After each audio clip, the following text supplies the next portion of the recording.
Bonjour à tous et bienvenue pour un nouvel épisode des Chroniques du marketing mobile. Aujourd'hui, on parle du parcours client lors d'une campagne, le lancement d'une campagne de Flashcode. Quels sont les acteurs? Comment est-ce qu'on collabore avec les équipes?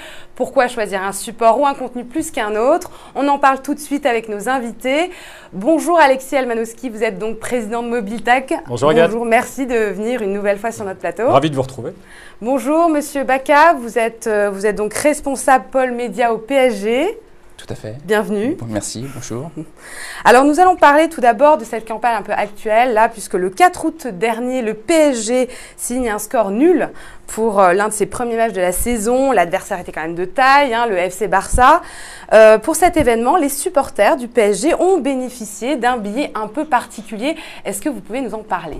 Alors effectivement, c'était un match amical contre le FC Barcelone qui s'est terminé sur un match nul, 2-2, comme vous venez de le dire. 2-2. Et à cette occasion, on a voulu créer un billet collector. Donc le billet était collector graphiquement, mais aussi via le QR code qu'on a placé dessus. Un QR code qui renvoyait donc faire une vidéo en avant-match et en après-match. D'accord. Alors, ce type de contenu était exclusivement, était une exclusivité uniquement disponible via ce flashcode. Alors tout à fait. En avant-match, on a fait un petit teaser du match, faire monter un petit peu la sauce pour les gens qui allaient accéder au match. Et puis en après-match, on leur a fait revivre le match, mais aussi les coulisses du match, tout ce dont ils n'avaient pas forcément accès en étant dans les tribunes du stade. Et alors justement, Alexis, qu'est-ce que ça peut apporter aux clients, justement, ce genre de campagne? Moi, cette campagne, je la trouve fantastique. Bon, d'abord parce qu'elle associe des marques aujourd'hui qui ont un niveau de puissance quand même au niveau France, voire au-delà, assez important. C'est ce qu'on appelle dans notre jargon, nous, une opération communautaire ou affinitaire. Parce qu'effectivement, ce qui est incroyable, c'est qu'on crée un billet. Il y avait combien, Anthony? 30 000 personnes? Presque 50 000. 50 000 personnes qui reçoivent un billet sur lequel il y a un petit carré quand même. L'usage est là, les gens le scannent, non seulement pendant le match, mais aussi après le match. Donc on a donné un rendez-vous. Et tout ça étant, Anthony l'a rappelé, et ça, je pense que c'est un élément vraiment intéressant de cette campagne, réservé uniquement à ceux qui étaient là, quelque part.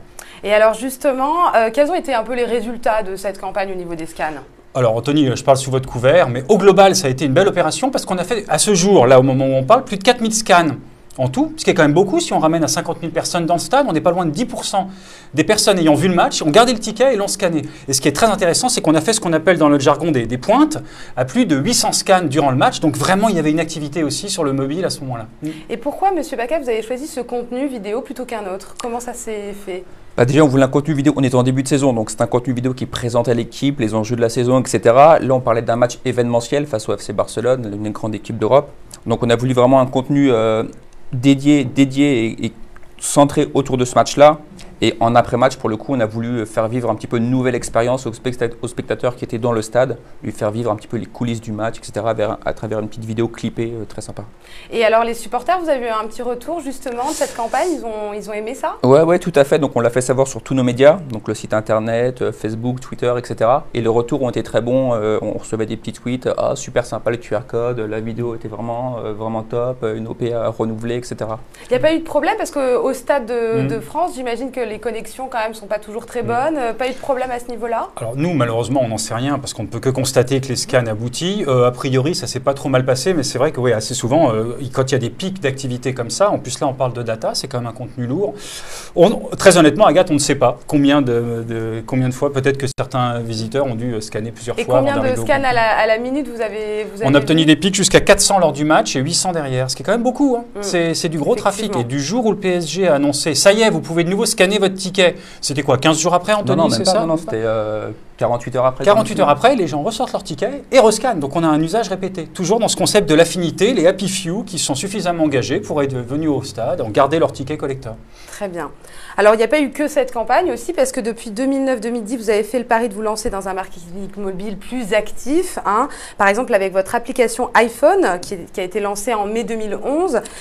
Pourquoi est-ce que vous avez choisi de faire de cette application une offre payante, contrairement à d'autres clubs, je pense à l'Olympique Lyonnais, qui par exemple ont opté pour une application gratuite? Pourquoi de faire cette application payante? Alors, de la même manière que le club a été très précurseur sur le web, en étant l'un des premiers clubs français présents sur Internet, on a très vite pris le pas sur le mobile. Donc on a lancé une première application en 2009 et donc une mise à jour, enfin une nouvelle application qui a été lancée récemment. Et on était présent donc sur l'Apple Store, sur Android, sur l'Android Market, sur Nokia, etc. Et afin de répondre aux demandes des utilisateurs, on a voulu mettre en place un QR code pour être certain que la personne qui scanne le billet soit redirigée vers le bon store en fonction de son téléphone. Maintenant, pourquoi des applications payantes ? On propose à l'intérieur de ces applis un contenu premium, notamment un contenu vidéo assez riche. Et donc, bon, voilà, naturellement, on le monétise via un coût d'acquisition de l'application qui reste, somme toute, modique. On parle de 79 centimes. Bien sûr. Et donc, justement, cette application, donc ça, si j'ai bien compris, hein, vraiment, c'est l'intérêt de flasher, de faire passer par le flash plutôt que par Apple Store, c'est qu'on est assuré de tomber sur la bonne application, au bon prix, au bon contenu, et puis on ne cherche pas aussi pendant des heures, c'est bien ça? Là, très clairement, l'objectif, c'est de simplifier au maximum le parcours client. Il est devant son ordinateur, il est devant le magazine, devant une pub, enfin voilà, il a le QR code à disposition, il le scanne directement avec son mobile, il arrive sur l'application, il la télécharge et puis voilà, l'affaire est jouée. Alors c'est vrai que si on passe par le store, souvent il faut passer par un moteur de recherche. Bon, là, on simplifie le parcours client au maximum. Alors justement, Alexis, vous avez un peu des chiffres sur le trafic de cette application, de cette redirige. Ce qu'on voyait avec Anthony, a priori, ça correspond, on aurait fait via les flashcodes environ 10% de vos téléchargements payants. Donc on parle d'environ déjà 1500 applications téléchargées grâce à ce canal.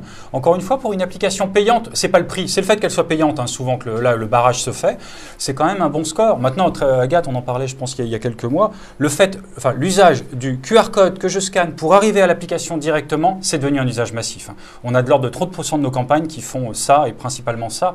Dans le cas du PSG, moi ce que je trouve intéressant, c'est qu'on est toujours dans ce concept communautaire et affinitaire et on a eu un taux de scan très intéressant du PC vers le mobile. Donc des gens qui scannaient l'écran de leur PC pour aller sur le store, télécharger l'application mobile. Ce qui n'est pas forcément un usage que de prime abord on pourrait penser comme étant cohérent. C'est multi-écran quoi, maintenant les gens… C'est vraiment exactement. Ouais, c'est vrai que l'objectif en positionnant ce scan sur le site internet, c'était là encore de simplifier le parcours client. On aurait pu mettre un lien, il aurait cliqué sur ce lien, il serait arrivé sur l'application. Mais là, en scannant, il l'a directement sur son téléphone. Il n'a plus besoin de le télécharger. Donc, encore une fois, il gagne une étape. Et justement, Alexis, dans ces campagnes comme ça, quand elles sont élaborées par MobileTag, quels sont les pièges à éviter ou en tout cas, comment est-ce qu'on collabore comme ça avec un client comme le PSG pour trouver le meilleur contenu au meilleur moment, de la meilleure façon, sur le meilleur support? Je pense que c'est d'abord la règle de base de la publicité. Quelque part, là, il y avait quelque chose. Il y a du contenu exclusif, il y a un événement autour d'un match effectivement très porteur, il y a un billet collector. Donc, il y a un ensemble de facteurs qui déjà dégagent de l'intérêt. Nous, dans nos métiers, quelque part, l'usage, il est partout. Les QR codes, on les voit partout. Le taux de scan est hallucinant. Quelque part, le vrai danger, c'est de décevoir. Décevoir par un contenu qui n'est pas bon, Anthony en a parlé, c'est du contenu exclusif, c'est de la vidéo qu'on ne trouve pas par ailleurs, ou alors qu'on doit peut-être trouver mais sur des chaînes payantes. Bref, on a vraiment servi les intérêts en substance du consommateur.